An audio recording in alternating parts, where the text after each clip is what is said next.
Hello everyone. As you said, my name is Nene. I've been here for many years. I'd like to start off with some background information because you probably don't want to learn money from someone who probably has no background in money, right? Yeah. So I've been learning about finance since I was 6. My dad's a professional investor, and he's been one for around 20 years now. And I have my own portfolio. I started when I was 11 and 15. I started with about 100,000 baht, and then I ended right now it's at 500,000 baht. Wow. So I hope you can trust me with this. Hi, Mr. Newman. Hi, Ms. Shova. So today's just gonna be an overview. We're not gonna get into the really big investment stuff yet, but we're gonna be doing first week. This was originally planned for 8 weeks, but our time got cut short, so I'll try to push it up to all of it. So in week 1, we'll be learning about which is today. We'll be learning about the brief history of money from commodity money to the fiat standard. We're also going to be learning about the financial freedom and what we need to get there. In week 2, we'll be talking about stock markets. We'll be talking about value investing versus speculating. Would anyone like to have a guess at what's the difference? You know what? That's right. Value investing. Do you know Warren Buffett? Warren Buffett. Yes. He's one of the richest investors in the world, and this is his style of investing. It's basically researching a stock, going into it deep, and then you buy it when the price is low, and then you hold it for years and years and years. Speculating is just as it sounds, speculating. So maybe you'll look at the demand and supply for stocks, and you'll look at graphs to see what the trend of the prices, where the trend is going. I'm not going to be talking about speculating a lot. That's not my specialty, so I don't think I'm that qualified to talk about it. We'll also be doing business analysis on qualitative factors, so that's going to be things like where they're planning to expand to, their future plans, etc., etc. Week 3 is going to be business analysis on quantitative factors, so that's going to be financial statements.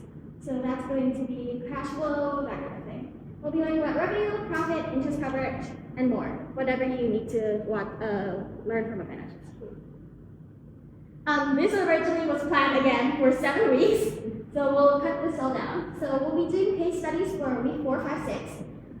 In week 4, we'll be doing LVMH, Moet Hennessy, Louis Vuitton, SE. You can probably tell from the name, it's a luxury holder brand. So that would be Louis Vuitton, Christian Dior, Bulgari, Fendi, Tiffany, Co, Hennessy, more. This is going to be a little different from normal goods. So you have inferior goods, which you buy less of as you get more money. There's normal goods where you just buy it if you have normal money. And there's luxury goods where you have excess money and then you buy that. So this is going to be a little bit different from more common stocks like restaurants and such. Also, there was also the COVID crisis that currently happened, so it's going to be nice to analyze how that affected the stock for such a luxury brand, something you don't need. So, in week 5, we'll be doing the case study of MK Restaurant Group, Public Company Limited. Have you ever seen this restaurant? Mm-hmm. It's one of the largest chain restaurants in Thailand, and we're just going to be looking at the average stock, basically. And there's also there's a thing going on with MK right now, and I think it would be nice to look into that. Week 6, we'll be looking at Supanwa. Have you ever been to Phuket?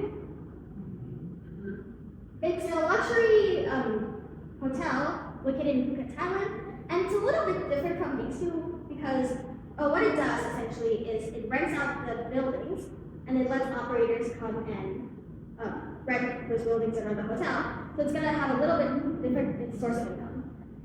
And week 7, portfolio management strategy. You probably want to diversify your risk. You don't want to put it all into a stock and then lose it all at once, right? So we're going to be learning about that in week 7. I'll try to cram this all down into 4 weeks, hopefully. We can always expand it. Don't worry.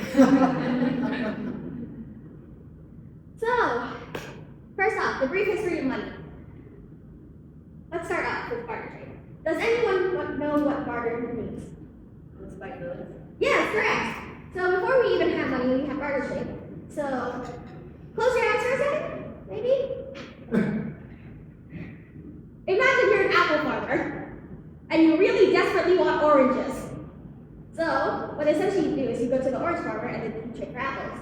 Pretty simple. But that didn't work out, and I'll explain why in the next slide, but let's continue on for now. Next, you can open your eyes. Next, you have commodity money. So that's things like salt, shells, beads, so on. But it went out of style because, well, technology develops, right? Eventually, salt, shells, beads, they could be manufactured or like found really easily. So the value depreciated. So everyone said, hey, let's find something that's rare. We moved on to precious metals, gold, silver, bronze, and the like. Would you like to guess what the problem with gold coins are? They weigh a lot? Yes, and if you want to go trade in another country, you're going to have to carry a whole bag of coins with you, and that's going to be very inconvenient.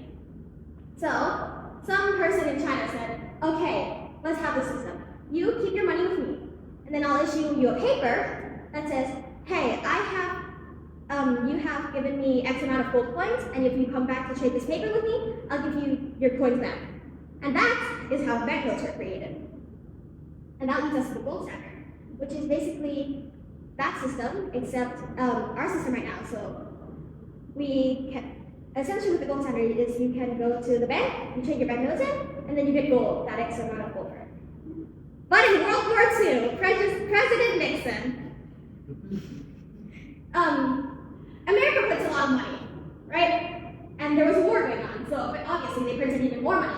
So much so they couldn't back their money by gold anymore. Usually, he took it off the gold standard. That would be a problem if it was just for one country, right? So it's like one country, whatever. Problem is, every single other country had Americans' US dollars as a strategic reserve.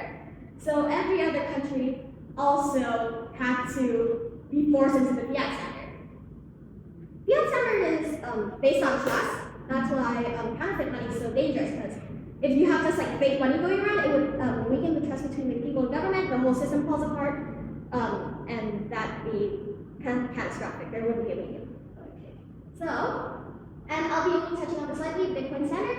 So, some people say it's happening, some people say it's not. I'm not going to tell you it's not or yes, but Donald Trump is using it as a strategic reserve for the USA, so do with that information what you will. Do your own research. I cannot tell you anything. So, as I elaborated with marketing, why didn't trading make good money? So, we have 3 characteristics of money, and good money meets all of these 3 characteristics. So, store value. So, again, I'd like you to close your eyes. Imagine you're an apple farmer, again, and you've worked hard all year, and then you basically charge your hard work into these apples, and now you have lots of apples. Apples are organic matter, right? So if you don't sell them, or trade them, or use them all, they're going to rot, and all your hard work is going to be wasted. Open your eyes. Money is essentially like a battery for your hard work. It's like keeping value for your money. So because of that, money has to be durable, or else all your hard work is just going to go to waste. Next, we have medium of exchange. That's basically just saying, okay, maybe if you're an apple farmer and your friend has oranges and you really want oranges, you go to trade with him. Hey, I want your oranges. But your friend doesn't want your apples, they want cherries. And you go to the cherry farmer and say, hey, I want your cherries. But maybe they don't want your apples either, and they want grapes, and it's going to be on and on and on. Money is basically a medium that everyone wants. So that's how it works. And unit of account. I'll be continuing with the apples and oranges. So imagine apples, oranges, grapes. You're going to have to remember, okay, apples are worth this amount of oranges, and apples are worth this amount of grapes, and oranges are worth this amount of grapes, and grapes are worth X amount of cotton, and that's going to be for like hundreds of thousands of things that you can trade. So money fixes that by being a standardized unit. So money has to meet these 3 qualities. Everyone wants it, it's durable, and it can be easily standardized. Everything can essentially be money, but not everything can be good money. If the government really wanted to, think about it, apples could be our new coins, right? They would meet like one of these requirements. So store value, that can apples not rot unless you involve them in fluid? Not really, right? So all your hard work gone to waste. 1. Medium of exchange, that would essentially be fine. Unit of account though, apples come in different sizes, they're organic things. So no one would really be able to agree, hey, is this apple actually worth this thing? So, everything can be money, but not everything is good money. This is the US M2 money supply in US dollars in the billions. Do you know what M2 is? M2 money supply is. So M2 money supply is essentially the cash, the money that is running in the USA right now, which is like readily usable. So that's kind of things like cash, checking deposits, or money equivalents or money equivalent assets. So this is from 42 years, and you can see this in 1981 we had $1,500 billion, and in 2023 we have $23,000 billion. It's quite a drastic shift, and you can see here in the COVID crisis it jumped up a lot more because the government had to support our economy somehow. And since 1981 it's been rising, and the result, would anyone like to guess? There's so much money in the market. What happens to demand? Demand, supply? No. It depreciates, and this is what we call inflation, represented by a graph. So the US dollar has lost most of its purchasing power. $1 is like back then it's worth like $0.05 now, so it's like depreciated quite drastically. Essentially, inflation can be boiled down to pay more for what you have. Now, this is the Big Mac Index. It's basically representing inflation through the price of Big Macs in each country. So you can see here, in the USA, it was $4.06. Now it's $5.81. So that went up by like 43%. It's just a fun little thing to break up the tension a little bit for the first session. So, what can we do to combat inflation? Would anyone like to take a guess before looking at the screen? Anyone? That's fine. So, we can essentially put our money to work for us all the time. Passive income is what I'm saying. But, there is one thing that is the best for passive income. Compound interest. So, it grows exponentially, so it's not just like what you have and then you have a percent and then you get that amount of percent. It's actually really cool. Let me show you on this chart. So, this is a table of compounded money at different interest rates with an initial of 100. Wow, that was a big answer. So we can see over here, this is 5%, this is 10%, this is 15%, and this is 20%. We're all starting off with 100 pounds. So, with 5% in year 0, you get 100, 105, 110, 116. Since this is a lot of numbers and I don't want to repeat them all, we'll skip straight to the ending so that with 35 years from now, you'd end up with 552 baht. 10%, that's another 5% increase, so that would be 100, 110, 121, 133, 146, 161, and then 35 years later, you'd have 2,810. 15%, a more drastic jump, would be 100, 115, 132, 152, all the way to 13,318. And if you had 20%, you'd have 100, 120, 134, 173, 207, and 35 years later, you'd have around 60,000 baht. And this is why compound interest is magical. So you can calculate, like, imagine if you wanted like 612 in 19 years, let's say. You could essentially calculate how much interest percentage you need to get there by having your initial, x as the percentage, and then, hi Ms. Samir, I didn't notice you. And then you have your final, and then you can calculate what percent you need. So for 5%, if you really want like a lower percent that's to be safe, you'd probably buy something like government bonds, which has very low risk, but they also give very small returns. 10%, you'd probably go to the stock market and buy just like a big, stable stock. 15%, you'd buy a high growth stock. With 20%, you'd buy a high growth stock that's also very young, which also means that it's very, very risky and you can lose a lot of your money. So, this is the same thing essentially represented by a graph. Even though it's different by me, 5%, I didn't bother putting 5% here, it's really insignificant. 5%, this is 5% as well. So even though it's like really different, you can see how exponentially it goes. So there is. Bob is doing a great job. So what you could essentially do is you could get your amount of money you could want to start off with. You could find generally how much money you want to put it into it while it's also still investing. And then you could find the percent. You could find the amount you want at the end, and then you could find your percentage for what you want at the end. And that's I was gonna say that's really good for financial planning, but now I'm stating the obvious. So why bother with learning everything I just told you? Because this is the key to leading to just essentially anyone's financial freedom. Again, you need to know the initial amount of money, roughly estimate how much you can save and put into it, and you can calculate how much you will get at the end based on realistic required interest rate. Realistic, I would like to elaborate. Sometimes we're optimistic, and that's not good for this. So what we need to do is you have to know which financial assets are suited to your risk appetite. Is anyone here really tolerant of risk? Damn. Tolerant risk, yeah. Is anyone medium tolerant of risk? Okay, then you'd probably be suited for the stock market. Is anyone just doesn't like risk at all?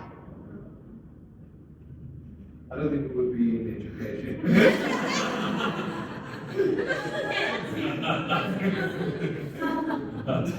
So based on which how tolerant you are of risk, you have to find the suitable financial asset.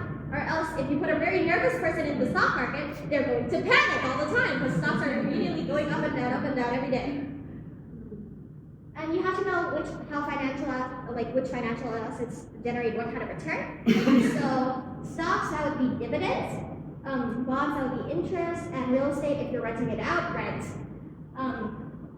Some of the most common financial assets that you can buy really easily are stocks, bonds, and mutual funds. Mutual funds, you don't really have to do anything. You buy like a stock and someone manages it for you. But they also come with a fee, so there's that. In this club, we're exclusively talking about stocks because I'm not qualified to talk about either of these. So,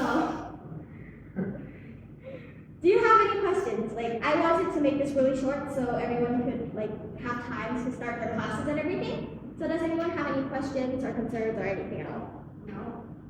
All right, so when you were talking about the young stocks with the high risk, can you break that down for us really quickly? Maybe give us some examples of what would qualify as a high risk stock and why. A high risk stock is usually from a industry that isn't very well established yet. One example I could pull from maybe a year ago was AI chatbots. Those were really, really risky back then. Because you never knew what was gonna happen. But they also have the potential to change the world, so they also have high potential growth. So risky. Yeah, so it's risky because you never know if it's actually gonna happen or not. Huh? You're sort of betting. Betting. Kind of. It's like gambling. a bit. Kind of. Well, it's not necessarily if you do enough research, but it's also not 100% guaranteed that you'll be fine and your money will be fine. If you diversify and then invest into that, maybe 5%, then you'll probably be fine. Does anyone else have any other questions for any future sessions or anything? Are you going to give us some examples of things we can invest in? Yeah, that would be nice. Give us a few To be stocks. fair, Because you're an expert here, just tell us where to put the money in and we will. I can't do that. That's technically illegal. I have no clue. That's technically illegal. I can't You do just that. tell us where. I'll put my money there. If you like, let's give it to me. Nene, if we wanted to start investing, what would you recommend would be the appropriate amount of money to open a portfolio with? It honestly depends on how much income you have. You'd probably take a percentage of that. I'd probably take 5-10% at first if I'm not really sure about it. But if you go deeper into it, you can add 10% every month, 10% every month, then that will work. typically speaking, what would be the startup cost?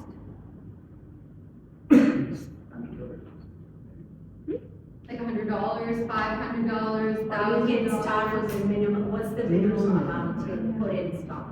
Again, that's just based on how much money you actually want to put into it. Okay. So it's like a minimal. So the there's minimum no is like, minimum there's on the stock no. market. There's not exactly a minimum amount unless I'm wrong.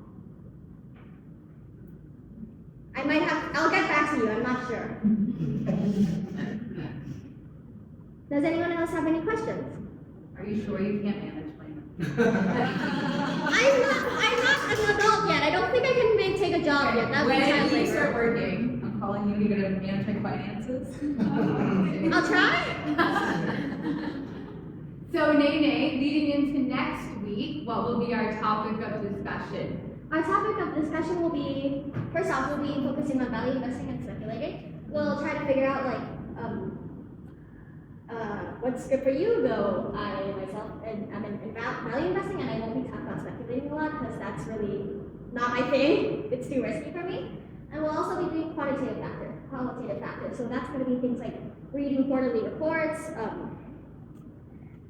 like their target demographic, their competitors, that kind of stuff.